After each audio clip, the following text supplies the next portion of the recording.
Thank you very much, ladies and gentlemen, for your time. And this is the last session of the afternoon.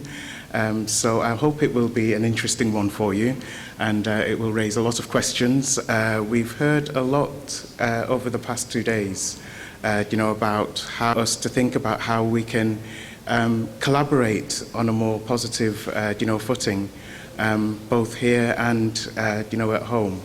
So what we've not heard about is the International Union of Crystallography. We've heard about how we want, a lot of support, a lot of, effort from the union. But this session really is to have a look behind the brick walls, behind the walls of the union, to give you an insight and a flavour of what we do in Chester, in the UK, and how we do hope we'll be able to fulfil, some of the challenges you've set us over the past couple of days. I'd just like to take this opportunity to thank the organisers for allowing us to have this slot here. We have 2 speakers, myself and then Brian McMahon. We'll be talking about, as I say, the internal workings of the union, what services we have currently available to you. But what we do want to try and get out of this session in the roundtable is to really tease out, what else we can be doing for you. We've talked about capacity building. We've talked about tools that will allow you to communicate, with your colleagues, both at home and overseas. So this really is an opportunity, I think, for you to work with us and to give us your ideas and to give us, some directions in terms of the way that we think we can go and move forward. So without further ado, I'll kick off. You all know me by now, I hope. Jonathan Agbenyega, and I'm the Business Development Manager at the IUCr.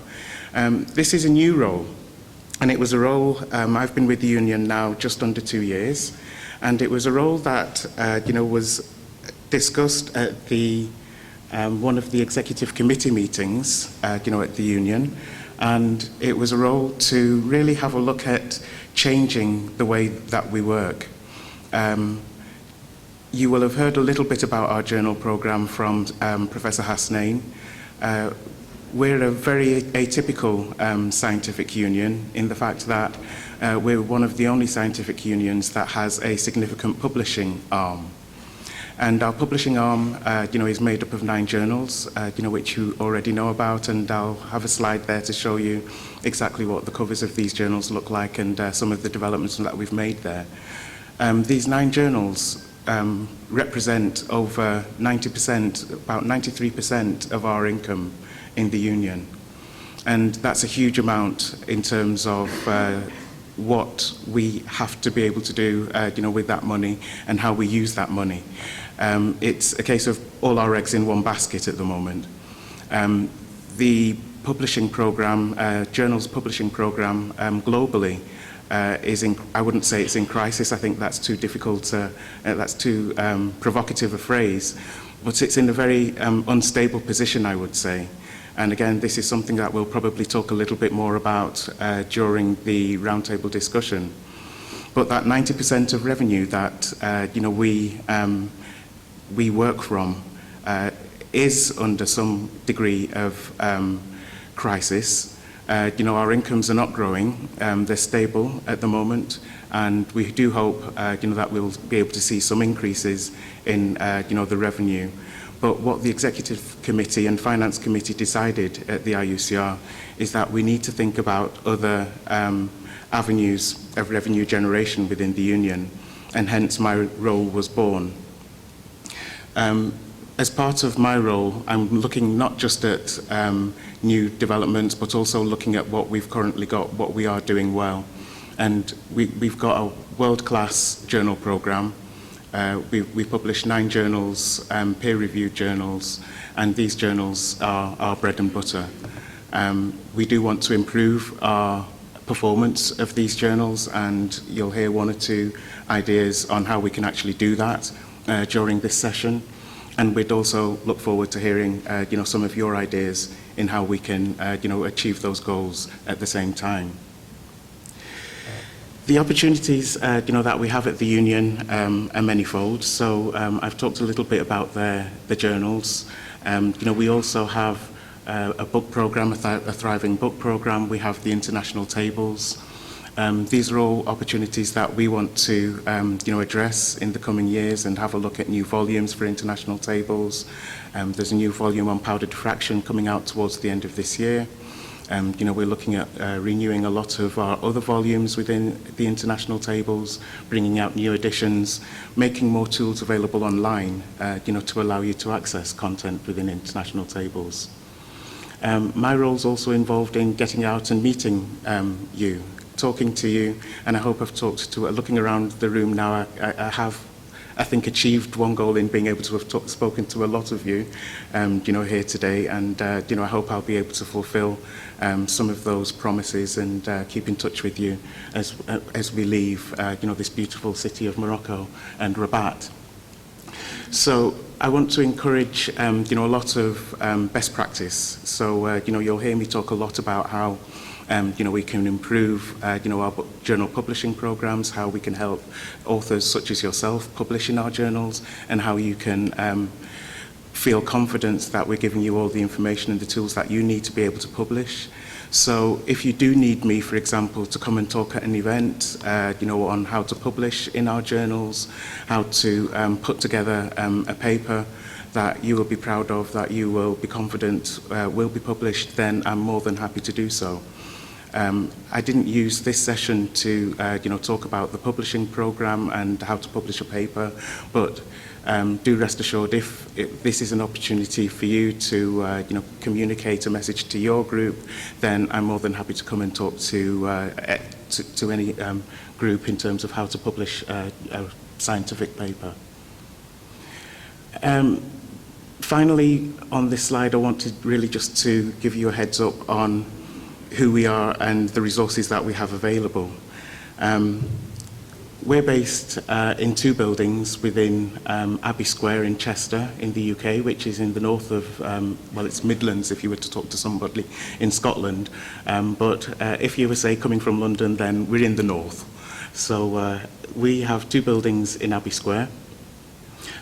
We do a lot of our secretarial, executive secretariat work in number 2 Abbey Square, and then the editorial office and IT development is in number 5. So the majority of our workforce are based in number 5.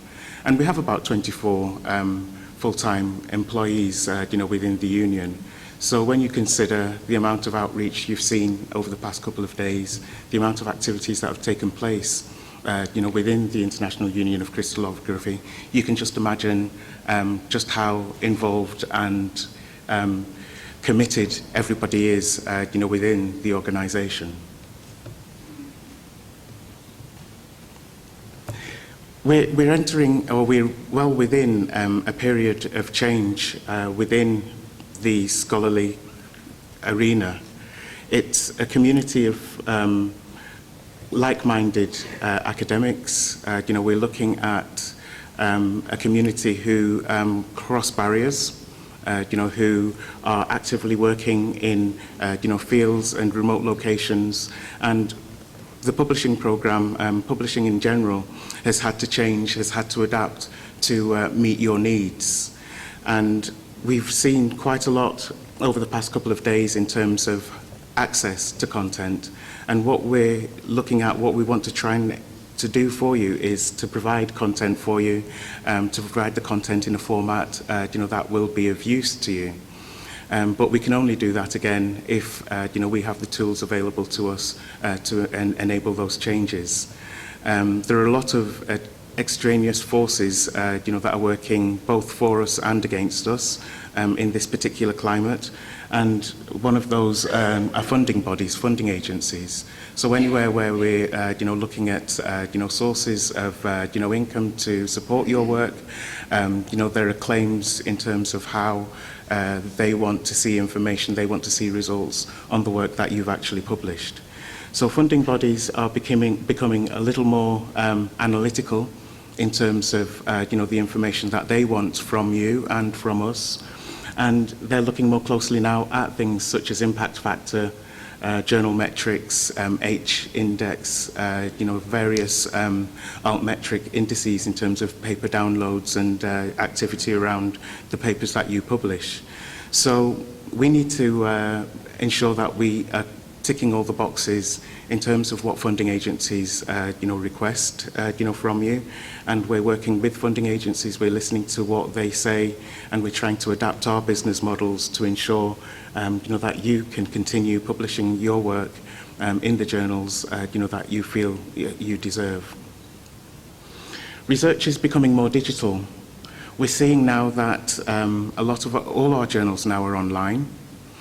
So you will find archives of our journals going back to at least 1999, which are now online within our systems, and they'll be going even further back. We're doing even more work now to get all our content online.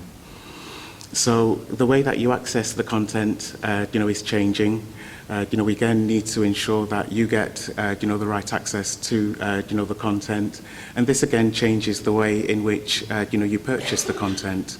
So our publishing partner Wiley have been heavily involved in helping us package the content in a format that's appropriate for you. Again, that's a continually changing field, and it's something again we're always looking at improving. We've got the opportunities to create dynamic papers, so papers are not just going to be available in a PDF format. There's going to be HTML type formatting, which will allow you to have a look at abstracts, experimental sections, results, figures. So all of these opportunities are hopefully bringing a much wider and richer opportunity to interact with the content and to share that content with colleagues. We've seen over the past couple of days that the research is truly global. There is not, I would say, one part of the world where we're not seeing some sort of research output. And our challenge now is to just grow that research output in areas which, excuse me, in areas which need a little support, need a little help in getting up to levels of activity, which will merit, the work and effort that they've put in. Something, again, that we've seen over the past couple of days is the interdisciplinary nature of crystallography.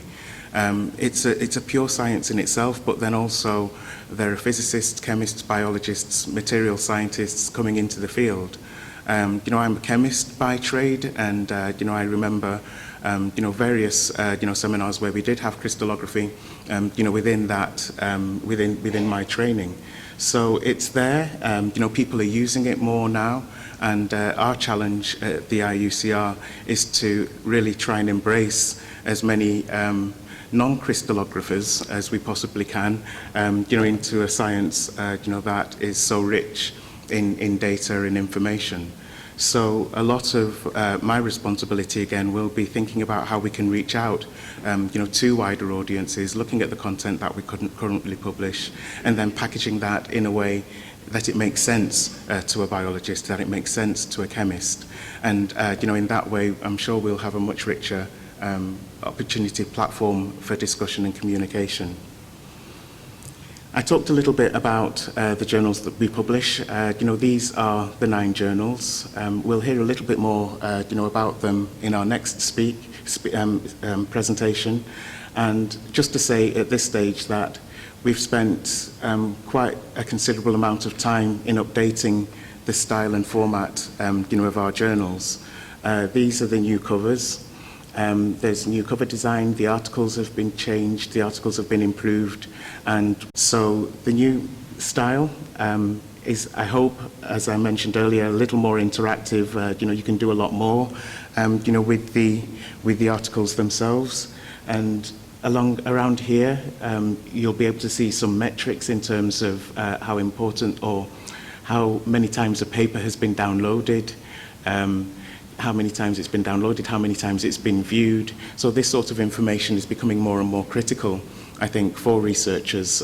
We get a lot of calls now from researchers asking, how popular has my paper been? Are the right people seeing my paper? Is there anything more that we can do to actually improve the visibility of the paper?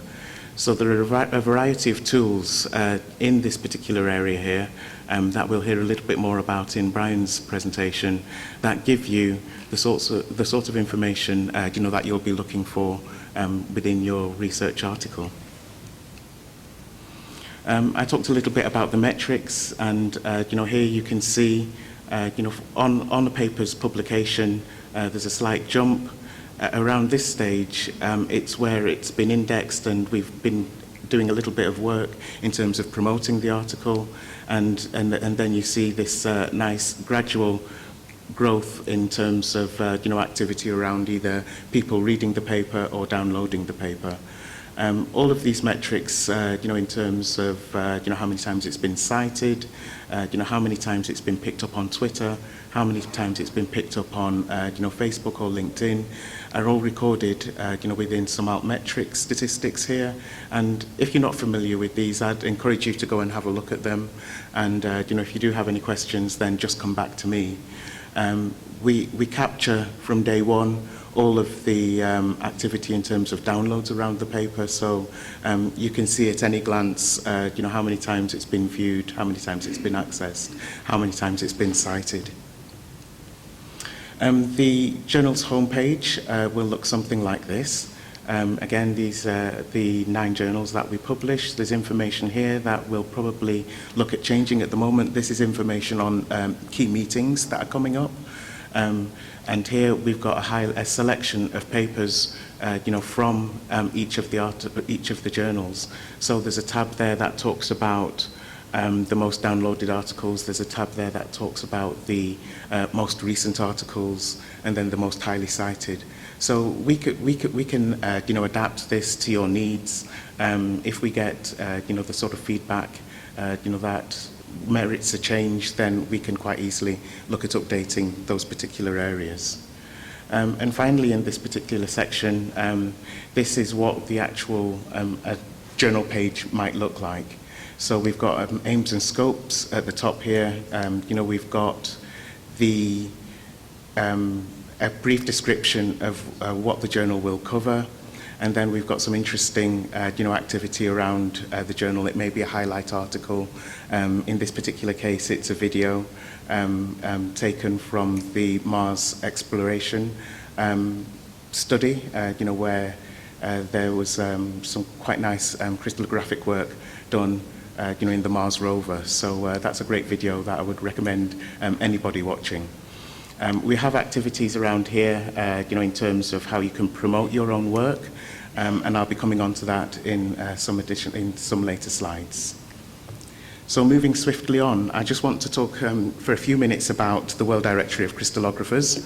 The World Directory of Crystallographers really came out of the first formal meeting of the IUCr, which was held at Harvard University in 1948. At that time, we were looking at around, there were 150 delegates, I think, at that meeting. And, from there, the IUCr has just gone on from strength to strength. In '57, we published the first edition of the World Directory of Crystallographers. And it's a directory, as it says in the title, of crystallographers. It was based on active researchers from 52 countries, and it's really a home, for anybody, doing research in the area of crystallography or structural determination. We do want to broaden that market now, and we do want to look at, increasing the number of crystallographers. To date, we currently have around 12,000 crystallographers within an online version now. We don't do this in print anymore. It's purely online. We have 12,000 searchable records. There are significantly more names within the directory, but for particular reasons, those names have been put behind a firewall in a sense.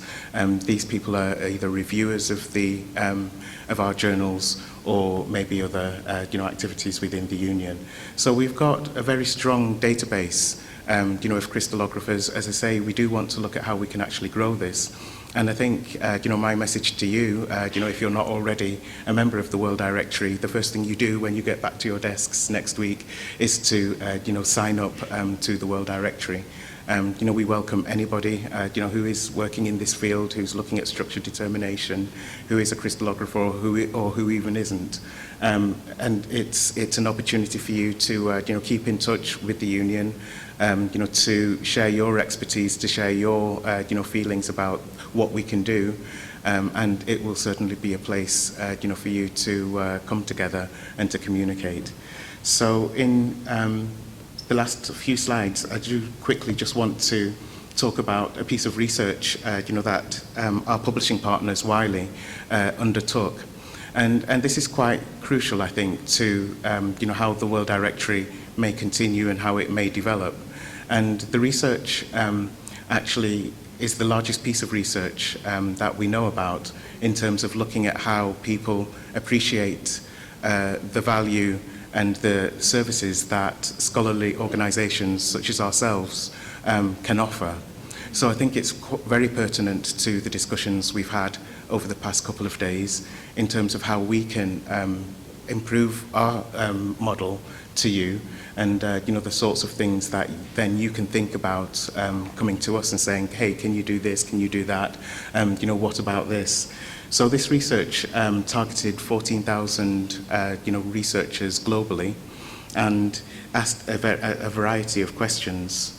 The researchers are made up, or the respondents are made up in the following manner, and I don't know if you can actually read this, but across the top there, you're looking at 5% of the respondents had a lower bachelor degree, 14% had a bachelor's degree, 31% master's degree, 13% professional degree, and then 37% doctorate. So it was a pool of 14,000 quite literate, academics in the field. I think the next bar graph at the bottom there, gives you an idea of the age group, of this 14,000, sample size, and the silent generation born before 1945, represents, this particular percentage here. You have, if you can see this, the baby boomers born between 1945 and 1965, and they're represented 1945 and 1965 in this group here. And then you've got the Generation X born between 65 and 80. So 65 and 80. And then beyond there, you've got the millennials born between 1980 and 2000. So what we're seeing is we've got a nice, split, of academics within, various age groups, and the activity within, these various groups changes. So it's quite interesting to see what the results are. But just in a nutshell, what we did find people valued most was information. So both members and non-members highly valued the peer-reviewed journal and the opportunity to continuing education. So we've talked a little bit about education over the past couple of days. I think a take-home message for me will certainly be looking at how we can, improve our teaching, aids within the union. The reasons for joining, in number 2 there, the quality of the society's content, the people within the union, and reasons to ensure that they keep a continuity, within their own research. Reasons not joining, why people didn't join. People didn't join usually because of price, and in many cases they didn't join because we simply didn't ask them.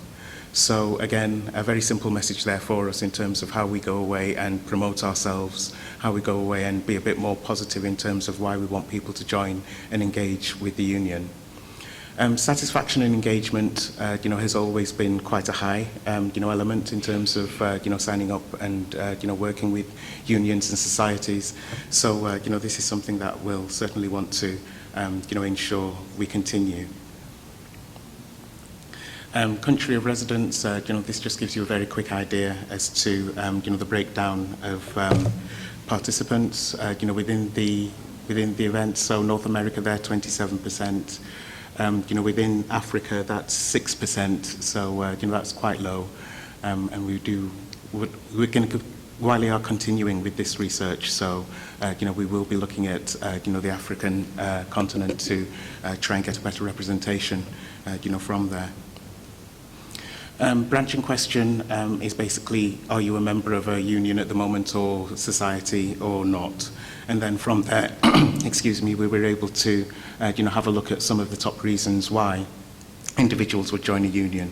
And the top three there, basically, one being the highest, is the quality of the research. And we're already working on this. This is our journal content. This is what we're trying to improve on year upon year.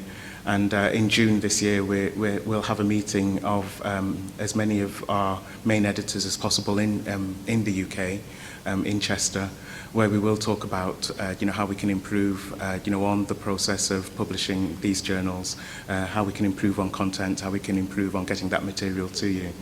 So this is the number one reason why people want to become part of an international union such as ours. Prestige of the organisation, again, rates highly, and that, again, focuses directly on the quality of the content. Required to attend a meeting, that's quite an interesting one. So our Congress every 3 years, I would say, is a pivotal part of any crystallographer's career, and it's something that we would encourage as many crystallographers to attend. So again, that's quite an important part of why you would want to join a union. Another one worth noting there, in the fifth position, networking opportunities. It comes in at 5, but again, within this piece of research, a lot of people did identify networking opportunities as being an important part of why they would want to become part of a union. Reasons for not joining: the cost is too high, which is no surprise in terms of just how difficult it is now to manage the smaller and smaller budgets that you're having to deal with. And then in second position there, that I've never been invited to join a union. So we're not the only ones who are not proactive enough in getting people to join. So again, a take-home message for us is to really get out there and talk to you at meetings, in different ways to encourage you to join the World Directory. Most valued benefits, as I said, have been the journals, continuing education, and magazines. The magazines there is our newsletter, and that's something, again, that we'll probably take another event, another session, to actually talk about in a little more detail. There's a lot we can do with our newsletter, and again, we may want to touch on this during the roundtable discussion. Somewhat of interest when you join a union is expert advice, leadership experience, career resources. So all of these, have a think about them. Think about them when you go home, and let us know, what sort of activities you'd like to see us, take part in. We've got lots of these facilities already built into our website. It's a case of finding that information, and we will be making available more facilities within our website to discover this material more readily. Least valued there is the newsletter. That would be an electronic newsletter rather than our print on paper and PDF version of the newsletter. So that's slightly a different beast in itself. Peer mentoring, that would be career. Local chapters, that again is valued as the least. It may be different in our particular markets, but that's again something for us to think about as we go away.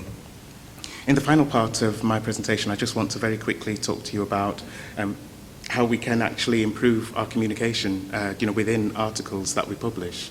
And when you look at the 5 W's and 1 H, you're looking at how hopefully we can within these promote our work. So once you've published a paper, what are you actually going to do with it? You want to get to your audience. How's the best way to get to your audience? At the moment, it's looking as if Twitter, Facebook, Google+, Pinterest, YouTube, LinkedIn are all very suitable ways, cost-effective ways of getting to an audience. Why do you want to do that? You want to share your results, you want to communicate, you want to collaborate. So the opportunity here to actually see how successful your work has been is almost immediate. With these social media tools now, You can just tune in to various communities. You can talk to people you've never dreamt of being able to talk to before, and you can set up opportunities to collaborate that you've not been able to do in the past. We've seen a vast improvement in visits to our website, based on a lot of activity that's taken place through social media.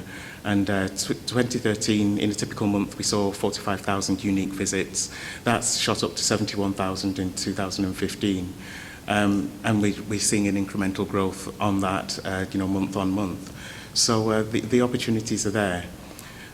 These are some images. The top three, moving clockwise, are images I've taken from an event that took place last year, illuminating the atom. And it was photographs taken by a photographer called Max Alexander.